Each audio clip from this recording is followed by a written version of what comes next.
कि भारत का education system रद्दी और कबाड़ है। देश तो पिछले 10 साल में इतना बदला है जितना पिछले 1000 साल में नहीं बदला, लेकिन एजुकेशन करिकुलम वो नहीं बदल रहा है, वो आज भी अपडेट नहीं हो रहा। पुरानी पढ़ाई, पुरानी केस स्टडी, पुराने सब्जेक्ट, वही पुरानी मैनेजमेंट थ्योरी। मतलब सोच शुरू होती है नौकरी से, खत्म होती है नौकरी पे। स्कूल में गए, इसका मतलब नौकर बनने के लिए जा रहे हो। आपकी लाइफ का एम क्या है? नौकर बनना है जी। डिग्रीज तो है पर कॉन्फिडेंस नहीं है। क्या आप ऐसे एजुकेशन सिस्टम को मीनिंगफुल बोलोगे?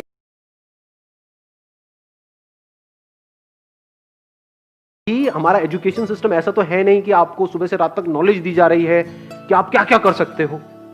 दिमाग को बड़ा किया जा रहा है एजुकेशन सिस्टम में या छोटा किया जा रहा है? छोटा या बहुत छोटा या उससे भी छोटा। मतलब सोच शुरू होती है नौकरी से, खत्म होती है नौकरी पे। स्कूल में गए, इसका मतलब नौकर बनने के लिए जा रहे हो। आपकी लाइफ का एम क्या है? नौकर बनना है जी। ये मैं सच कह रहा हूं, गलत कह रहा हूं? हाँ, चाहे पैसा ज्यादा मिल रहा है कम मिल रहा है, that is not important, but life का एम क्या है? एजुकेशन सिस्टम का एम क्या है? नौकर बनाना। नॉट कि आपका दिमाग खोलना, नॉट कि आपको ऐसा बनाना कि आप नौकरियां जनरेट कर सको, नौकरियां क्रिएट कर सको।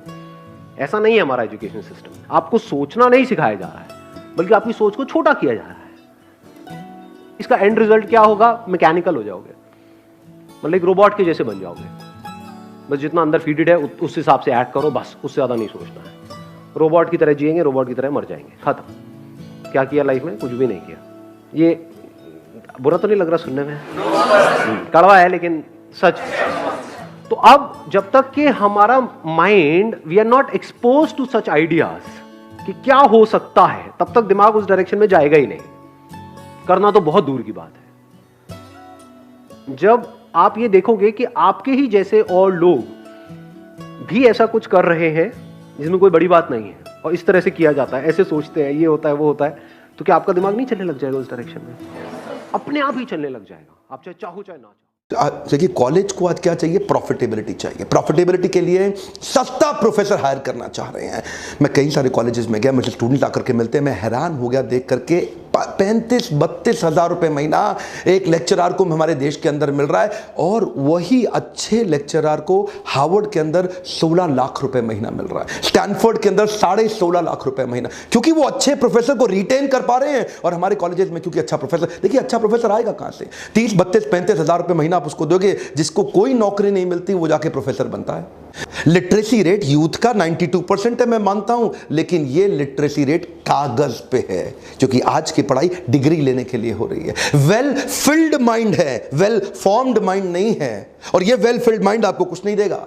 हमारे देश की फैकल्टी अब 28 हज़ार रुपये महीने वाला पीएचडी प्रोफेसर, कहां से एक्साइटमेंट आएगा उसके अंदर? अब उसमें एक्साइटमेंट नहीं है, स्टूडेंट में नहीं है। स्टूडेंट क्लास अटेंड नहीं करना चाहता, बंक मारना चाहता है, वो उसको बचाने के लिए 75% का अटेंडेंस का सिस्टम रख देते हैं, डीबार कर देंगे। अब उसका मोटिवेशन पढ़ाई नहीं है, 75% की अटेंडेंस है। अब वो 75% की अटेंडेंस के लिए आता है और बैठा रहता है ऐसे। अब उसको कोई अगर बाई चांस एक आधा प्रोजेक्ट दे भी दिया केस स्टडी करने के लिए साल 2 साल के अंदर, या साल में 2-3 दे भी दिए, तो वो जाता है दिल्ली में बेड़सराय है, वहाँ जाता है, ढूंढता है, बहुत सारे प्रोजेक्ट पड़े हुए हैं, 1000 रुपये देता है, प्रोजेक्ट खरीद के ले आता है जाके, और जाके जमा कर देता है। ये हाल है देश में। आज कॉर्पोरेट क्या चाहता है? कॉर्पोरेट चाहता है एक आदमी हायर करूं, 5 आदमी का काम कर ले। और हमारे जो बच्चे प्रोड्यूस हो रहे हैं, वो 5 आदमी हायर करो, एक का काम नहीं कर पाता। उसका स्किल डेफिसिट इतना बड़ा है कि on scale of 1 to 10 MBA engineering के बाद उसका स्किल 1.5 भी नहीं है, नॉट इवन 1.5 आउट ऑफ 10 देगा। एक्चुअली ये पूरा प्रॉब्लम इसलिए हो रहा है क्योंकि कॉर्पोरेट्स को इंटरव्यू के टाइम पे MBA का डिग्री चाहिए। अब क्योंकि MBA का डिग्री उनके लिए one of the qualification criteria बन गया, इतने सारे धंधे खुल गए स्कूल कॉलेज के।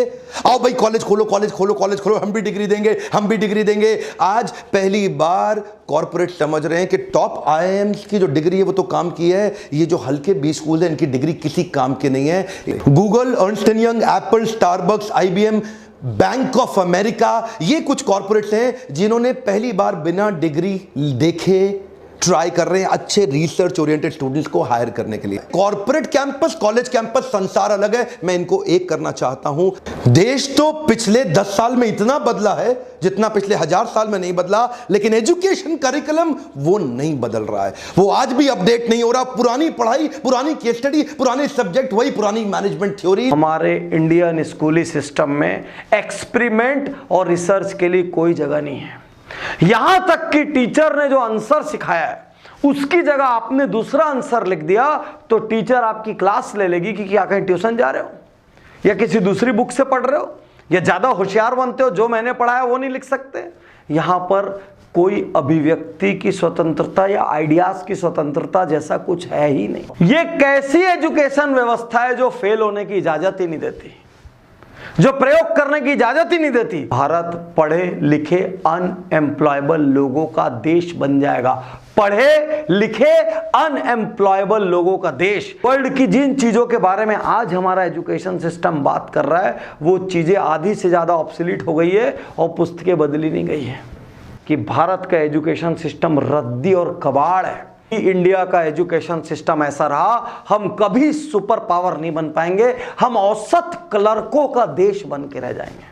हम पूरी दुनिया के लोगों के लिए काम करेंगे और पूरी दुनिया हमको नौकर बना के रख लेगी। जो एंटरप्रेन्योर्स का देश था वो नौकरों का देश हो जाएगा। यदि आप मेरी बात से सहमत है कि भारतीय एजुकेशन सिस्टम को स्क्रैप करके प्रैक्टिकल एजुकेशन सिस्टम, जिसमें प्रैक्टिकल लर्निंग हो, जिसमें इंटेलेक्चुअल, जिसमें सोलफुल, जिसमें फिजिकल, जिसमें अपने आप से एकांत में बात करना सिखाया जाए, जिसमें खुद का स्वॉट, स्ट्रेंथ, वीकनेस, अपॉर्चुनिटी, थ्रेट जैसे एनालिसिस करना सिखाया जाए, जिसमें लिसनिंग पे जोर दिया जाए, जिसमें प्रैक्टिकल और प्रैक्टिकल पे फोकस हो, ऐसा एजुकेशन सिस्टम यदि लाना है तो आपको इस वीडियो को शेयर करना होगा। आपको इस वीडियो को इतनी बड़ी तादाद में शेयर करना पड़ेगा जिससे कि स्कूल के टीचरों की, कॉलेज के प्रोफेसरों की और शिक्षा मंत्रियों की, इन सब की आंखें खुल जाए। इस नंबर्स की रेस में हम एक इंपॉर्टेंट चीज से दूर होते जा रहे हैं और वो है purpose of education. 19th century में ईस्ट इंडिया कंपनी को इंडिया में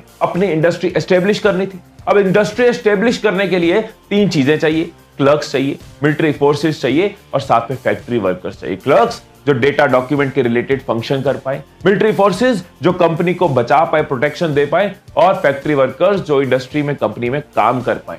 तो ब्रिटिशर्स ने क्या किया? ब्रिटिशर्स ने एक ट्रेनिंग सिस्टम बनाया, एक एजुकेशन सिस्टम बनाया जिसकी लैंग्वेज जो थी इंग्लिश रखी, सो दैट उनको कम्युनिकेट करने में प्रॉब्लम ना हो, वो अपनी इंस्ट्रक्शंस इन सबको दे पाए। अब आप जरा ध्यान दो कि इन तीनों चीजों को करने के लिए क्रिएटिविटी की जरूरत नहीं है। मालिक जैसा बोले वैसा करो, उठना है तो उठ जाओ, बैठना है तो बैठ जाओ। और वही अंग्रेजों का बनाया ट्रेनिंग सिस्टम, एजुकेशन सिस्टम हम आज भी यूज कर रहे हैं और आज भी हमारे बच्चे क्रिएटिव बनने की जगह अनक्रिएटिव बन रहे हैं। उसी ट्रेनिंग सिस्टम को हम चलाए जा रहे हैं। ये बहुत अफसोस की बात है कि देश के कुछ इंस्टीट्यूशंस को छोड़ के बाकी किसी भी जगह आइडियाज की बात नहीं हो रही, इनोवेशन की बात नहीं हो रही, बस मार्क्स के ऊपर फोकस है कि मार्क्स ले आओ, चाहे रट्टा मार के एग्जाम में वॉमिट करके लाओ, चाहे समझ के लाओ, लेकिन फोकस सिर्फ और सिर्फ मार्क्स पे हो रहा है। डिग्रीज तो है पर कॉन्फिडेंस नहीं है। क्या आप ऐसे एजुकेशन सिस्टम को मीनिंगफुल बोलोगे? AICR annual status of education report 2017 के हिसाब से इंडिया के 83%, 83% स्टूडेंट्स एम्प्लॉयबल नहीं है। मतलब उनमें वो बेसिक स्किल्स भी नहीं है कि वो जॉब ले पाए। के लिए जरूरत होती है एक वेल फॉर्म्ड माइंड की, ना कि वेल फिल्ड माइंड की। हम भरने लगे हुए हैं। याद रखना, जरूरत होती है वेल फॉर्म्ड माइंड की, ना कि वेल फिल्ड माइंड की। महाभारत तो सबको याद होगी, उसमें पांडवों के गुरु थे द्रोणाचार्य। सब एक ही टीचर, एक ही गुरु से पढ़े हुए, लेकिन सबका फील्ड ऑफ एक्सीलेंस अलग अलग। युधिष्ठिर भाले से लड़ने में अच्छे थे, भीम को गदे में कोई नहीं हरा सकता था और अर्जुन को तीर धनुष में महारत हासिल थी। नकुल तलवार बाजी में अच्छे थे और सहदेव को कुल्हाड़ी चलाने में कोई हरा नहीं सकता था। द्रोणाचार्य ने सबको बेसिक एजुकेशन तो सेम दी, लेकिन ट्रेन किया उनके फील्ड ऑफ एक्सपर्टीज में। सोचो अगर द्रोणाचार्य भीम को कहते बेटा गदा चलाने में कुछ नहीं रखा, तू एक काम कर, तू ना धनुष सीख, फ्यूचर जो है ना, फ्यूचर वो धनुष में है, तो भीम से दुर्योधन तो क्या, कौरवों की सेना का एक सिपाही भी ना मरता। पांडवों की तरह हर बच्चे को अपनी लाइफ में एक द्रोणाचार्य की जरूरत होती है, जो उसको समझ सके, उस पर विश्वास कर सके, उसकी स्किल्स को पहचान सके और उसको आगे बढ़ने में मदद कर सके। पेरेंट्स में और टीचर्स में हर बच्चा अपना द्रोणाचार्य तलाश रहा। यहां पे मुझे अल्बर्ट आइंस्टाइन की एक बात याद आ गई, बहुत ही बढ़िया बात उन्होंने बोली कि हर इंसान जीनियस है, लेकिन अगर आप एक मछली को जज करोगे उसके पेड़ पे चढ़ने की कैपेबिलिटी से, तो सारी जिंदगी वो मछली खुद को बेवकूफ मानती रही। और जाने अनजाने यही गलती बहुत से घरों में इंडिया में हो रही है। बहुत से कॉलेजेस में, बहुत से स्कूल्स में हो रही। मार्कशीट से ऊपर, किसी भी कॉलेज से ऊपर आपकी पर्सनैलिटी है, आपकी स्किल्स हैं, आप हो। मैं ऐसे कई लोगों को जानता हूं जिनके मार्क्स कम आए, ऐसे कई लोगों को जानता हूं जो टॉप कॉलेजेस में नहीं पहुंचे, लेकिन आज अपने मतलब के करियर पे, अपने मतलब की कंपनी पे हैं, टॉप पोजीशंस पे। जबरदस्ती की डिग्रियां, जबरदस्ती के मार्क्स उसको फ्यूचर में स्ट्रेस देंगे, लेकिन अगर वो अपने फील्ड ऑफ इंटरेस्ट में जाएगा तो उसकी क्रिएटिविटी बाहर आएगी, उसका पैशन बाहर आएगा, वो खुश रह पाएगा, वेल फॉर्म्ड माइंड बना पाएगा।